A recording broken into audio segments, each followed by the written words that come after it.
So welcome to episode 9 of Just a Chat With. We're here in sunny Bristol with Gavin Strange, who is a designer and director here at Aardman Animations, who are the creators of Wallace and Gromit. Gavin also goes under the alias of JamFactory, working on side projects from filmmaking to toy design, illustration and photography. Gavin is also a keynote speaker. He's the annoying best mate on CBBC's Art Ninja, and the author of the book Do Fly, which I have here, which I have just finished the audio version on Audible, which is amazing. I'd recommend it so much. So go out and buy it on Audible, or you can get the paper version on Amazon. Gavin has been working design for 20 years and recently worked on the Shaun the Sheep Farmageddon, which came out in cinemas a month ago. Gavin, thanks for having us. Thank you very much. We had a little technical glitch a minute ago, so we've done this bit a couple of times. But this bit's going to be even better. So this is going to be better because we've had a dress rehearsal. Yeah. So I think one thing, there's a lot that you do, and one thing we were interested about is how do you describe when people ask you what you do, where do you go, where do you start with, and how do you describe what you do? Well, it has sort of changed over the years, actually, thinking about it more. I would say now my official title is director and designer. And for a long time, director and designer, what I sort of said I did in my passion project time, because it represented both strands of what I love, filmmaking and design. And I extend design to graphic design, type design, character design, any sort of form of that. And then filmmaking was basically taking all of that and making it move one frame at a time. There are, of course, discernible differences, but I still see it as very much in the same world. You're still trying to tell a story, whether that is a still image and a nice piece of illustration with 2 colours, or it's a full 25 frames a second epic movie in 4K, whatever, it's the same thing.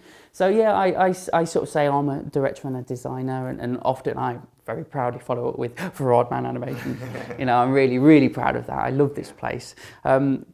And then, if people are still listening, I'll go, but also, I like to do passion project things under the name of JamFactory, and also I like to make music under the name Project Toy, but also wrote a book. I made a bicycle film, nearly 10 years ago, called Bike's Mind. It was a short documentary about riding fixed gear bikes in Bristol.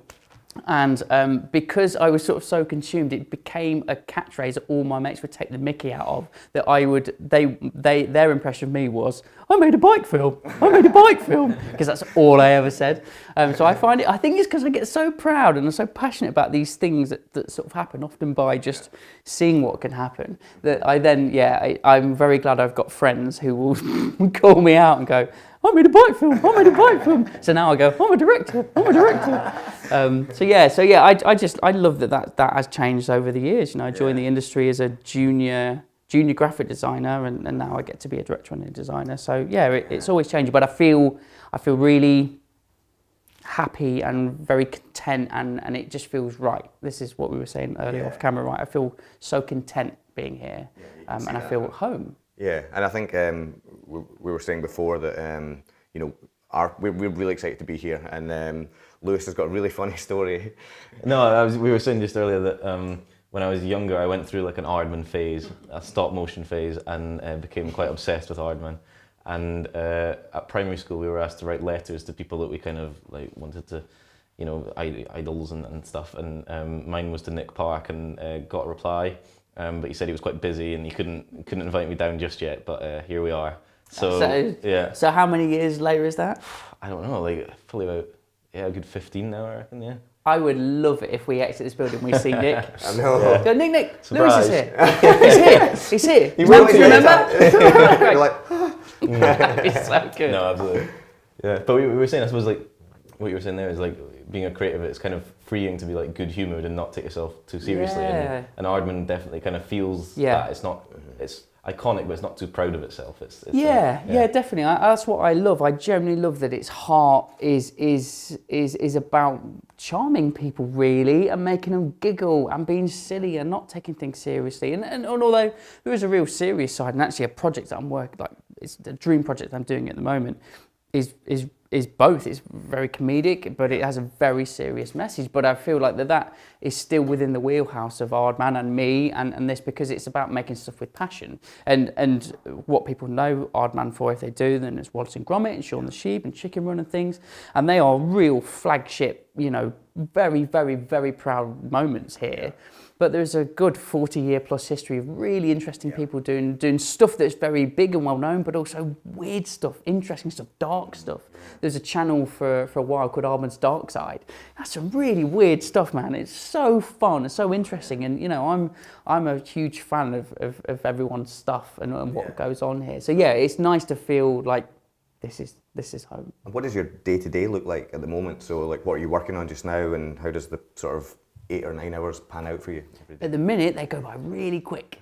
And is this going to go out before the new year? This will go out Monday. Okay, then I can't tell you what I'm working on. But it's a big project that I'm directing. It's a mix of techniques. That's what I can say.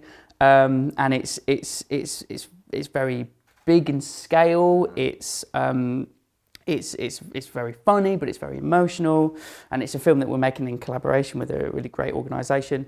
And so in the minute, I'm jumping between, I go down to the studio floor that I'll show you later, which is a big, wonderful sort of warehouse, really, that's all painted black. And then it's all carved up into the different animation units where animators have cameras and clay puppets, and they are bringing characters to life. We've got multiple units. Can we go now? Can we just we'll just sack this off and just go there. So that is working with the animators, is working with the director of photography, is working with the rigger, with the set dresser to bring those sets to life. And we've only just begun shooting, so a lot of that is discussing with animators what we're doing, where we want to go, what we want the characters to feel.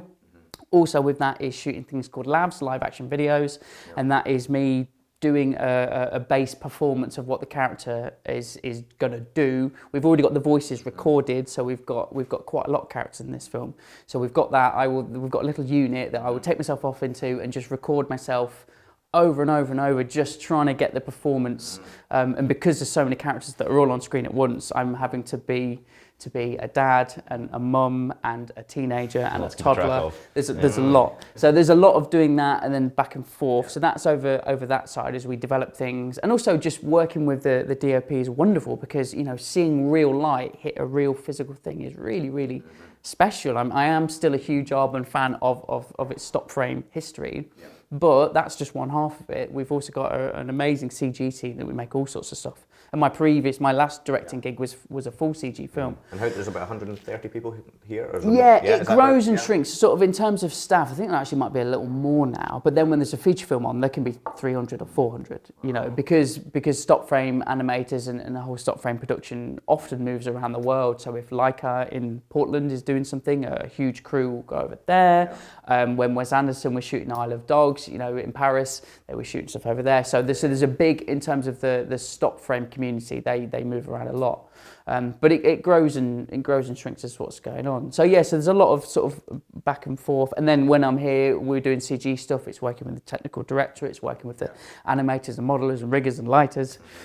Going through shots, reviewing shots, briefing. There's a lot of, we use a tool called Shotgun, where everyone's work gets posted to it, and it lets you annotate on a frame-by-frame basis. So often I'll be at my desk when I'm up there, just watching stuff over and over again, actually, and just annotating, drawing. And then when that's not happening, there's a lot of sort of classic design, and so I'll be doing, you know, good old classic graphic design. But it really depends on the scope of the project. At the minute, this thing is huge and it's a beast. Yeah. So there's a lot of. How many people are involved in this one? I think we're probably going to hit between 20 and 30 in total, which is my biggest crew. And how sort of long does that project go on for? That'll be 3 months. 3 months, yeah. And that's been 3 months from the get go. It's not really ramped up. It's just gone.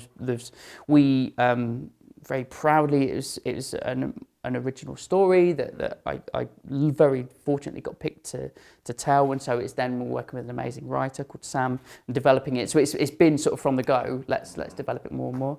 But then, you know, at the start of the year, I did a small 15-second animation job that was all 2D motion graphics that I did with the design for an amazing animator called Andreas did the animation for. That was me and him, and a great sound designer and a great producer. So it can be a small team, and it can be a big thing. And often I can do the design, and if it's After Effects, I'll do the animation. So it really is that's what I love about it, the fluidity. And then sometimes it's pure graphic design. It's, oh, do you want to, could we do a bit of type work together? And I'll just be, looking at branding or just whatever. Like there's a poster here from a game that we made last year called Memories Retold, and I did the branding for that. And so that's great. So sometimes it is pure graphic design, other times it's pure direction, sometimes it's in the middle. And so it's always, that variety, I think. Do you find that suits like how you work, like that kind of mixture and multidisciplinary kind of... Yeah. And I think that I feel like I've only actually really sort of accepted that in the last few years, actually, that no, okay, this is how I work. I enjoy jumping around. I enjoy something else will pop into your brain and you go off and do that. I'd never really given it much thought, but I guess without thinking, you do naturally gravitate towards things. It's just nice to sort of attune into that and go, oh, you're doing that a lot and it seems like it's working out okay. Maybe that's a strength and maybe lean into it and sort of see how far you can push it really. So it's very much... No, we're quite similar ages, right? So I'm 38. Yeah, I'm 37, yeah. And there's another few people in my studio that are about the same age as us. And there seems to be a lot of people at our age that are all quite multidisciplinary. And I'm wondering because, when we studied, when I was at uni and stuff, that was when the internet was still forming. And so you did a little bit of graphic design, you did a little bit of film, you did a little bit of flash animation, a little bit of everything. Days, and you kind of had to, you were a graphic designer and a web designer and you were making CD-ROMs. Yeah, So I've come kind of similar, I kind of enjoy that kind of mix of doing film and doing graphic design and branding. And do you think that's a thing because of what we went through? Or Lewis is also very multidisciplinary as well, and at different ages. But do you think there's something from that time? No, that's a good point. Maybe it's because that stuff was emerging at that time. Then if Lewis, you do it anyway, it's sort of like, why? Yeah, why is that? But it definitely feels like I think there's a type of creative that is experimental. Yeah. That kind of likes to do different stuff. But we can all name tons of people, right, who have got a style down, who've got a technique down, that if you thought of, I don't know, experimental typography, you'd be like, yeah, so-and-so. Or define 3D so-and-so. There are sort of people that are just got that flag firmly planted in the ground. I think I never had a style growing up. I wish I had one, but I just didn't. I don't know, I felt like very much a late bloomer in terms of discovering what I could or couldn't do and having any confidence in it. So I would always, just run around and do stuff. And now I'm very proud that I don't. It's more just a hodgepodge collection. And I suppose, again, getting older, I think, no, maybe my thread is energy, and I want things to be fun, and I want to connect with people in just a kind of hopefully a charming way. It's kind of like you need both types of creatives, don't you? You need those technicians that are experts. You need specialists. I need that illustration style like someone, but you also need the people that can bend. Yeah. And because sometimes it's right. So obviously sometimes you think, if a job comes up where you go, oh no, maybe I'll dip my toe in. But I think any great designer or any great creative, you'll recognise when you're hitting your limits and go, well, I've tried and I've given it a steer, but I think we need so-and-so to come in and do that properly. You'd identify where that's necessary, right? And I feel like hopefully that's a nice balance, because the people who are specialists, they'll be getting their specialist jobs and that suits their sort of point of thing. But people like us are generalists, and that maybe helps you in a community studio vibe. Totally. But it's also nice that I would like to think that people might take 10, 20, 30 years to find a style actually.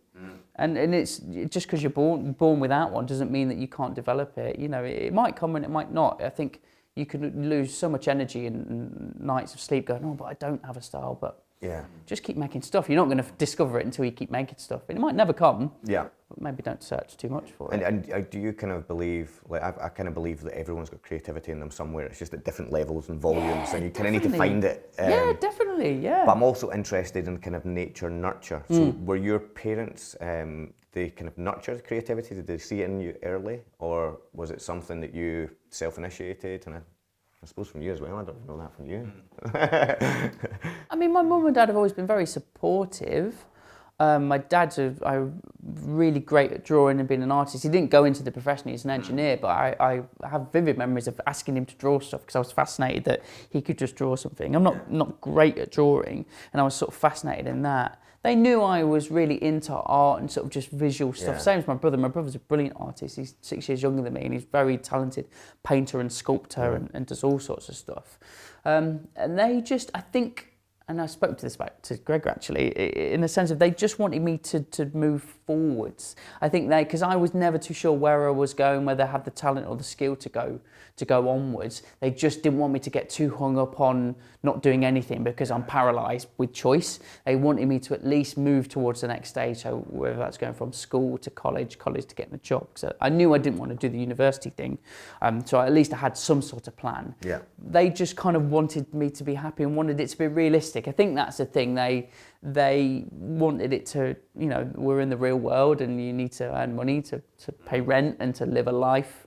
I think they just wanted it to be a realistic application. They were always down for me being creative and in the arts, but I don't feel like I had a calling at an early age. I was interested in loads of stuff, but I love video games and music, album art, like we all did. The touchstones for creativity we all had. I don't think I showed a particular talent. If I die tomorrow and there's a talking head interview, my mum and dad won't go, well, we knew it from an early age. And they'd be like, we didn't really know what he was up to until he went, I've got a job. And they went, oh, interesting, because I just don't think I showed that promise. So that's why I think I identify a lot with students, and I kind of try and find the ones who maybe don't feel like they're great, who aren't top of the class, because I'm like, I'm you, and please stick with it, and please just find joy in making stuff for making stuff's sake. Don't worry about the accolades or being top of the class or whatever. It's a long, old journey. Please, if you're enjoying it, please stick it. And that's the thing is, like, you often start your studies in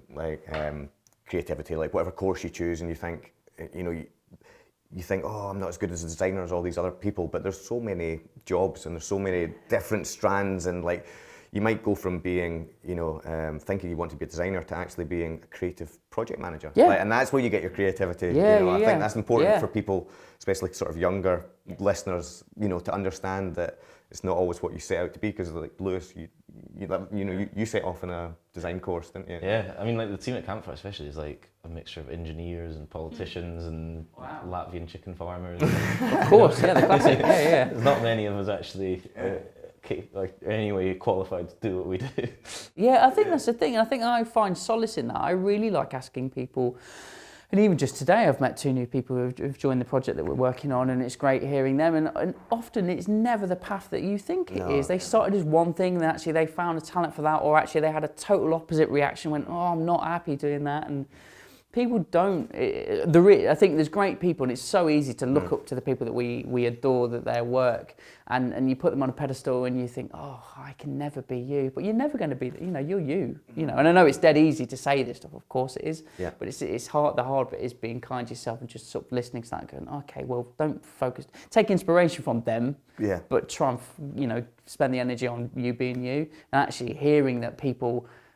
And even people at the top of their game are just as confused and are just as sort of, well, I'm doing this, but am I happy doing this? And I actually wish I was doing this. There's always longing and discontent, hopefully, I think, at whatever level that you're at. So take solace in that everyone's a bit confused, and you've just got to sort of put your brave face on and just pursue what you think is right for you. Exactly. Because we're lucky enough to do so, right? We're in an industry where we can. We're not pulling coal out of a wall. Exactly. We'd be crap at that. So it's I think realising how fortunate we are and just making the most of that, never taking it for granted. I think that's something that I think it's also like there's something in we always say when we interview people for our teams, like everyone's got a superpower and everyone's got a kryptonite. Yes. And I think it's quite good to know what your kryptonite is and not be afraid of it. Like to say what you're bad at. Like so for me, I'm terrible at writing, but I like to surround myself with good writers, and I'm not great at project management, but I'm good at creativity. So I'm interested, like, what if I was to ask you what your kryptonite is,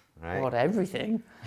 Oh man, there's so much I'm bad at. Keeping on a single train of thought.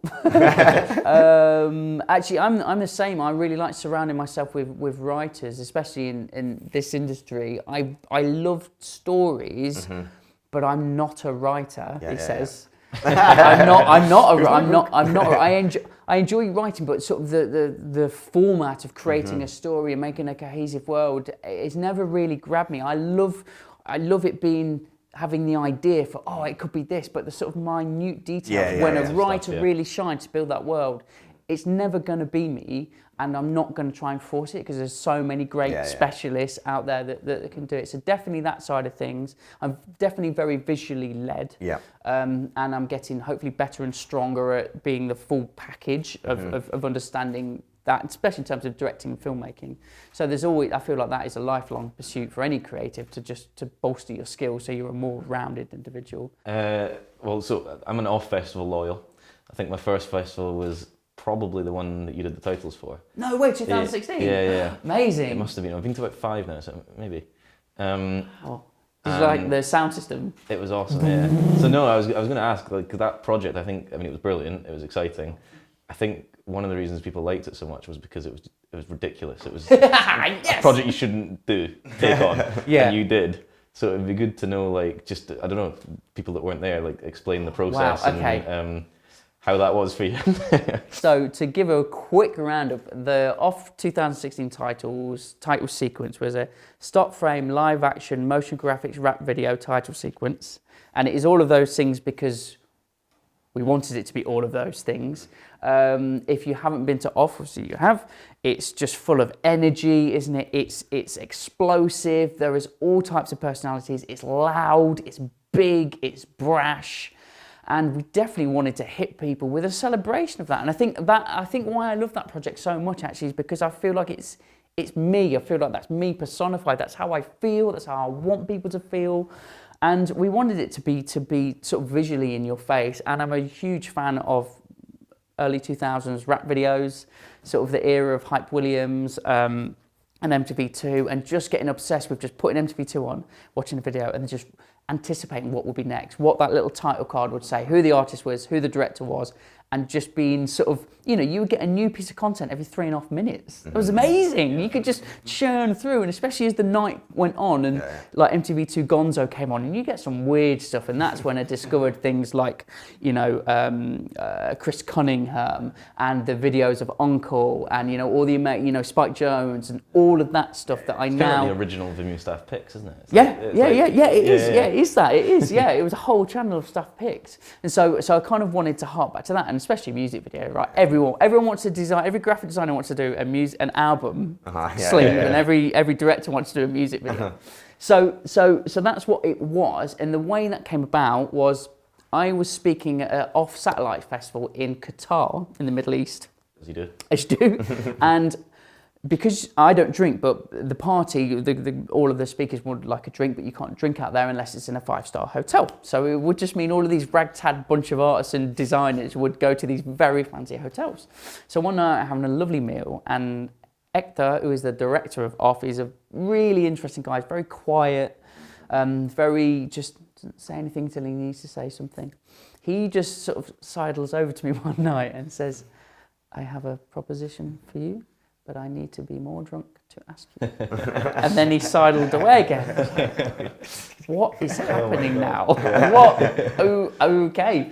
And then he popped back over in a little bit and basically says, "I would love it if you and Aardman would do the titles for Off next year." And I was blown away. I'm a big fan. I've been coming since 2012. And again, it just blew my mind. I just did not know what to expect. So over the top. And I thought, oh man, this is such an honour. Of course, the people have done it in the past. And I knew I could commit on my behalf as a passion project. I can't just assume Aardman can say, yes, that's not within my remit to do at all. So I says, I want to do it, but I need to get back to the studio and I need to speak to my bosses and the powers that be to see if that's even possible.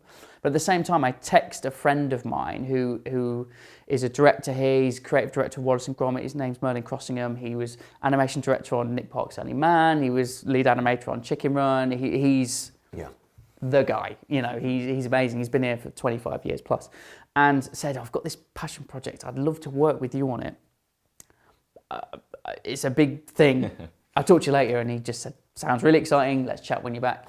And basically, because I wasn't officially a director at this point, I was making films in my own time, and actually I'd worked with Merlin a few times, and I had studio support, so I could explain what I'd like to in my passion project time, and the guys would give me studio time or lend me equipment, but I wasn't officially a director on the roster. So I sort of made a plan with Merlin. We formulated an idea of making this rap video, and then we got to go to the powers that be, and Merlin being here so long obviously has such clout about him that instantly they said, oh, we can give you some support, we can give you some studio time, we can give you X, Y, and Z, and then it just went from there. So it was a passion project, but was built from here with Aardman support. It was ambitious. Yeah, and it was. Stop frame is not easy. It's not quick. Even just the things of creating a character, sculpting a character, modelling a character, de-rigging a character, compositing a character, it's not as simple as just get on the floor and shoot something. So there was all these different steps, and that was actually my training ground for After Effects. I'd used it a bit, and a good friend of mine called Kieran was great at it, and he helped me, and I was like, well, I'm going to learn on the job, and so that was how I learned After Effects, was do lots of names of people and try and figure it out. I'd always use Flash, and so linear-based timeline stuff felt familiar, but After Effects interface did not. Were you a Macromedia director before that? I'd only tinkered with that, and I think I was doing interactive CD-ROMs at the start of my career, and maybe it was in director actually. Oh, you had Lingo was the programming language, which was horrible because most people that were creative people, and you suddenly had to code stuff. And it was like, our brains don't work this way. It was such a shock. Yeah. But so that was a dream. Yeah. That was an absolute dream, and I still am very proud of that. Yeah. I think because it's got all the things I love: motion graphics, live action. It's got rap video. It's got a rapper in it, a rapper that I love. And it's got a stop frame character. So that was sort of like, I still am very proud of that. Is that on YouTube if anyone wants to go and watch it? Yeah, on YouTube and Vimeo. It's just the OFFF title 2016. Online Flash Film Festival. Yes, exactly. And that's its thing. That's kind of the old festival's beginnings was also in Flash. Same as FITC, I did a title sequence for that, and that was Flash in the can. That was a Flash specific thing. So many people. There's a great director called Rob. Oh man, Rob. He goes by the name Ronin, I think. And there was so many people around that era. Flash and filmmaking in this weird dark art of graphic design, motion graphics.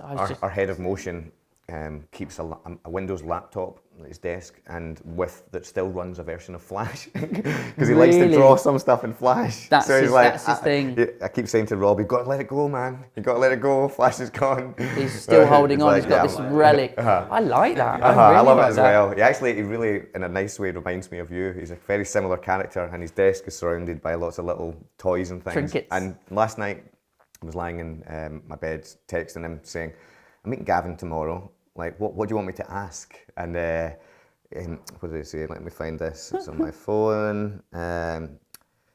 So he said, is this the Gavin Strange one you're filming? I said, yeah. I said at this point, he reminds me of you. And he said, I said, do you know him? He said, yeah, I'm a total fanboy. Oh. He says, we've had some great Mega Drive chat on Twitter at some point, I think. So, he said, we had some chat mostly about the love of video games and making shit. He's a machine though, his output is unbelievable. He seems to be able to do everything. Ask him if there's anything he wished he could do, but just couldn't be arsed. He said, it would make me feel a lot better about myself, and then he's put in capital letters, anything. Oh man, that is so kind.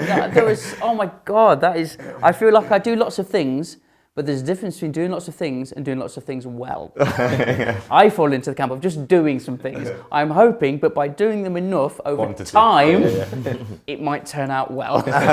But I'm just focused on doing some. Oh, that's so kind. Oh God, that's so. Yeah, that's not the real me. That's bless him. He's warped. I've managed to manipulate the internet to warp that to look like I know I have skills in some way. But I mean, there's so much stuff I wish I could. So many things I wish I could do. But again, I think I'm just trying to be kind in what's realistic. Like I've really fallen into 3D. Yeah. I really enjoy playing with Cinema 4D. I've always wanted to get into it, but and dip my toe. I think I dipped my toe in Cinema 4D at one point a few years ago, but it didn't stick. And I am trying to do it more and more, but it's just the hours, isn't it? Yeah. So all of that really, there's so many things more. I love playing with music and 3D and 2D and I think maybe I wish I stuck at stuff long, especially passion project stuff. Stuck at stuff longer to really refine. But I'm like a magpie. I get too excited and go, but what about that technique? Shiny. Yeah, basically shiny. I've got one of those brains and it's not good. And again, so mate, I feel like I've just that is me. I'm not going to just stick at something for years and years and years and years. I've just got to do it, and hopefully by flitting around, I was sort of like flip, and then come back to the original thing, make it hopefully a tiny bit better, and then flip. It's just going to take an entire lifetime. It's definitely a talent to be able to finish things, though. Yeah, that's another whole thing that you shouldn't take for granted. Like, but I think being kind to yourself and just going, we'll just do it and just put it out there. It's not perfect, but it is. You just have to draw a line under it and just sort of like something I did last night. It was a music thing, and I've been thinking about it for ages. It's not perfect, it's not right. So just do it, put it out there. And it's funny because I never. When I'm talking on Twitter, I follow a lot of the design community, and the music stuff's just a side thing. And I think really it's sort of like, well, does anyone care? But it doesn't matter. I try and just go, it doesn't matter. Just put it out there and it's more a confidence boost to myself to just do it and just sort of have the confidence to go, bleh. Doesn't matter, no one engages. It's not about engagement, it's about, for me, going, there you go, look, nothing bad happened, no one laughed, carry on, so just trying to do more, I think, just more, I just want to do more. Why not? So JamFactory is kind of your outlet online for personal passion projects. How did that come about in terms of just name? First of all, I'm interested. Where did JamFactory name come from? Alter egos. I really love alter egos. I listened to a really great audio book by James Acaster. I just finished it actually, called Perfect Sound Whatever, where he argues 2016 was the greatest year for music. And he goes into it's amazing about album recommendations, but it's also about him and his year and his mental health and everything that he went through. And the more that I was hearing him talk about these different artists and the way they made music, it definitely reminded me, I love an alter ego. I think I'm sort of fascinated by it. And growing up in the Flash era, 123 Clan, Too Advanced, Designers Republic, all of those mad over-the-top websites and those mad alter egos, I was just fascinated with. And at the same time, I really got into like Backpack Rap and DJ Shadow and Aesop Rock and, Uncle and all of these cool names. I like it. It felt like an excuse to invent something for invention's sake. And so I desperately wanted a cool name, and I couldn't think of one. So I just picked JamFactory. And I just stuck with it, really. And actually, it means everything and nothing. It doesn't mean, I like jam. And I quite like the idea of it being a little factory that churns out stuff and stuff plops out. I wish I could have a cool name. That's why I think as much as I very much like making music, I also like making branding and fake identity. So I thought, I'm going to give myself a music name, and it's Project Toy. And that comes about because it's a passion project, and toy in the graffiti world means someone who's playing, and it's a diss. If you're a toy, then you're playing at it, you're not very good, and you shouldn't be doing it. And I'm like, yeah, that's me in music. so it kind of feels right. And also I like toys. So, so it's just sort of like, it means everything and nothing. I quite like what a name is. Some of my favourite bands I've gravitated towards because of their ridiculous names. Like I love Godspeed You Black Emperor because it's so pretentious. I love it. I love that exists. I love that even when you search there, I think one of their early albums its title is F #! Infinity symbol A or something like that. And this was back in the 2000s before the internet. So if you had to find that, like they're intentionally making it difficult. I like that. I like the engineering that goes into that. So I think it was just my love of just creating a world, because you can. We're fortunate enough in the design. You make it. I know it's mad, isn't it? Just do it. There's no real ramifications or consequences unless you're being mean. It just exists. So that basically JamFactory became a place to do all the stuff no one was asking me to do, and it still is. Yeah, it still very much is. And like with your work here, you get to do lots of fun stuff. Do you like that it kind of blends your life and your work, or do you kind of like to maintain? I love the blend. I love the blend, and that was actually a bit of a fear when I first was going to join this place, and it was sort of like the position was available, and I mean there was only one strand of me that thought I shouldn't take it. It wasn't even a thought. It was, let's just have a think for a minute. And it was actually a good friend of mine, a Glaswegian friend, who said, and we were talking about it yesterday, because he's like, don't ever listen to me, because he said, well, if you join Aardman, you got a JamFactory tattoo on your wrist, not an Aardman tattoo. have a think. Just leave And that to this day, he's just like, don't ever listen to me. That was the worst advice I could have ever given you, because I share with him all the exciting things I get to do, and he's like, mate, we're very proud of each other. Have you got an Aardman tattoo yet? No, I haven't. Maybe I should. Maybe I should space it there to get an Aardman star. So I was a bit nervous that, even though, again, it didn't mean anything to anyone else, but to me, I felt like I built up this little environment of stuff, this under the JamFactory name. No one cared, but I cared. I thought, well, will that just dissipate and I'll be sort of under the umbrella of Aardman and I'm faceless sort of thing? And absolutely not. Actually, as soon as I joined, Dave and Pete and Nick and everyone here were really supportive of that, and they encouraged it more. And one of the early things I did was a launch of toys, and one of Peter Lord, the co-founder, creative director, he came to the toy launch. He didn't tell me, he just popped up with his family. And in recent years, me and my wife started a brand called Strange, and he came down to the store with his family. And, what does Strange do? Strange was this sort of like a brand where we basically made nice stuff that we wanted to exist in our home, and we exclusively use black and gold because we love black and gold, and we just did it for the sake of doing it. We don't do it anymore, unfortunately. But so to have that support from the founders meant so much, and just encouraged me to do more. And I feel like I've just learnt way more, because I would get excited on the stuff I was tinkering with, and then sometimes I could bring it into the day job. Sometimes not, because they were very different roles. I was doing clothing, I still do clothing design or illustration of characters, and sometimes my first role didn't call for that. But it would always help, because even as a graphic designer or an art director, you like, because if you can call on all these different styles and references, that's never a bad thing, right?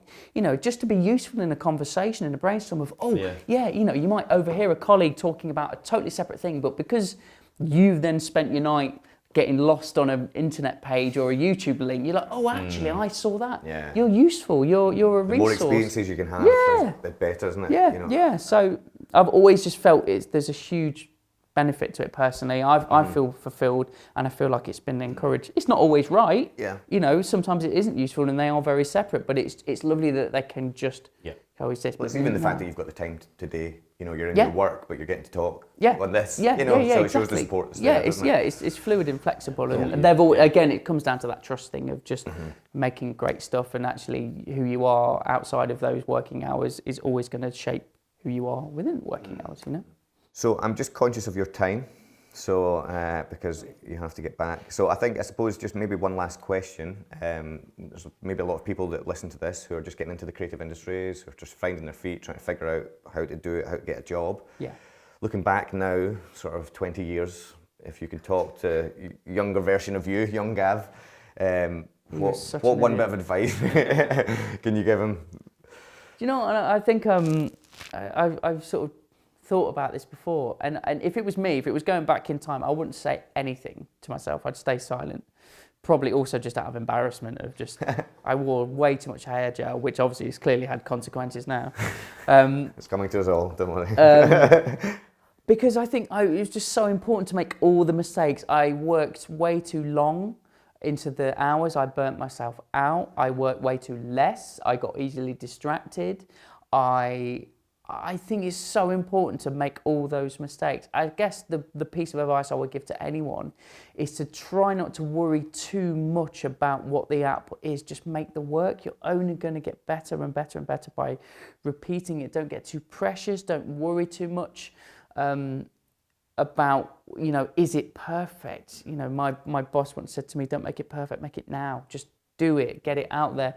Iterate on it, put it out there. You might not revisit it. You might do the thing and go, that was terrible, I'm never going to do it again. But you've learned something. Totally. Really, this is what the industry is. And you guys know, as hiring someone, you look for passion and for engagement and for drive to do, because they are driven by creativity. Again, we're so damn fortunate to be in this industry and to make this our livelihoods.